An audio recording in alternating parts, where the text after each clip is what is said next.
If it's a new company, I'll give them a year or two to settle down, because first year is beginner's luck. Companies grow always. And second year is the real test, that do they have systems in place. A 3-year-old company, I will see like this. Are you doubling your customer base every 6 months? Means the number of customers, these are paying customers. Is your churn below 15%?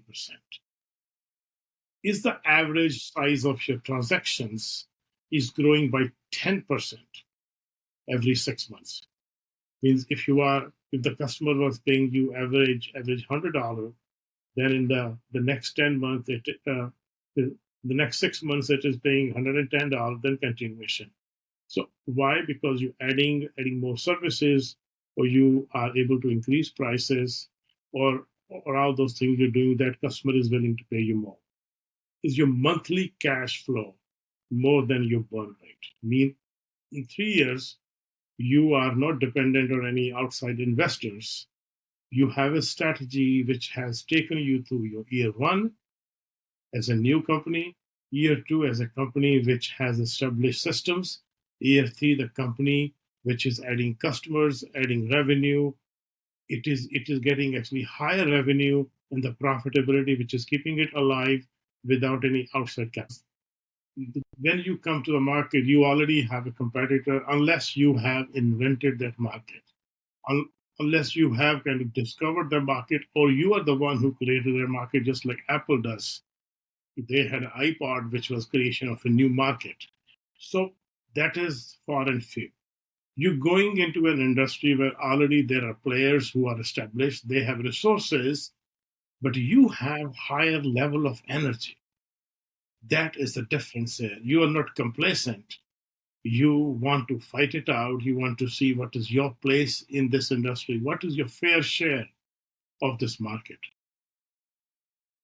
That's why I use those competitors who have resources which are far greater than you, but they may not have as much energy as you. I will go back to the first question we asked. That is the overarching question. Do you have a market beating strategy? So now the part, if you are beating the market, that means you have defined everything very well. What is a market segment? First, the companies sometimes do not define it so well.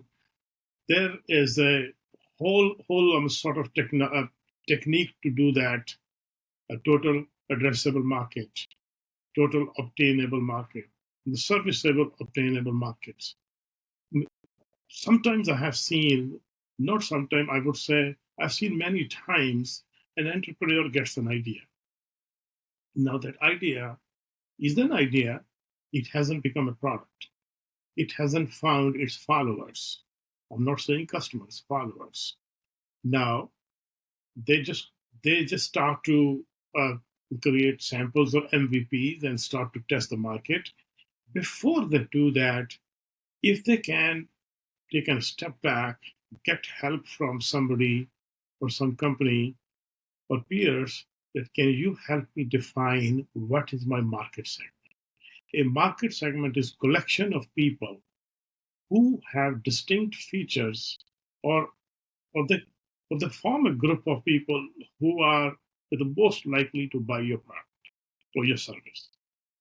So defining your market segment is the first key to unlock the potential.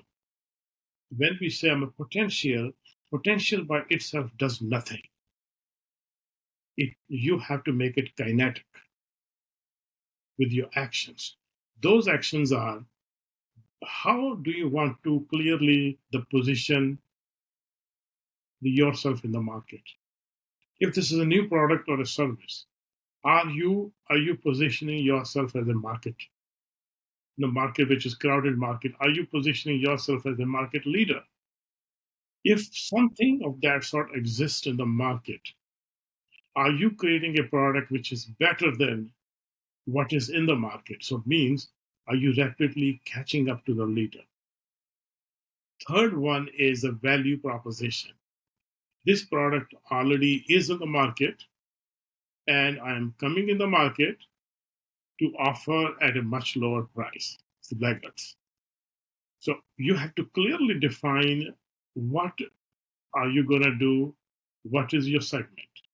Now, when you have actually defined it, how would you focus on that?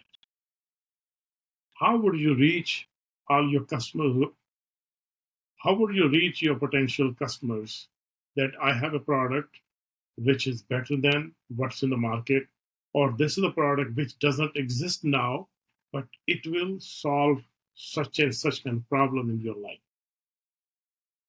Then you can go even further. How many segments, how many sub segments you can create in the market so that you focusing your strategy to a micro segment of this? Then once you have decided these are my segments, segment evaluation. How big is this segment? Am I going after a very thin sliver of the market and putting all my resources? When I said there is a potential and how do you make it kinetic? What level of resource allocation by each sub-segment? It is a process of capital allocation and the resource allocation.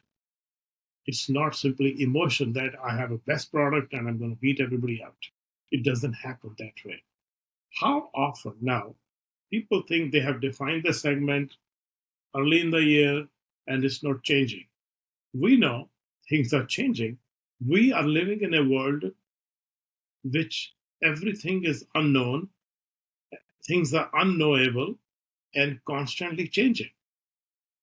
Are we changing our segmentation? Are we looking at it? Is the segmentation we did 2 years back?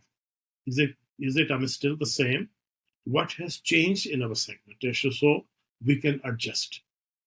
So creating a segment and creating a strategy for our segment, then going deeper into the sub segments and creating the resource allocation is the key to this.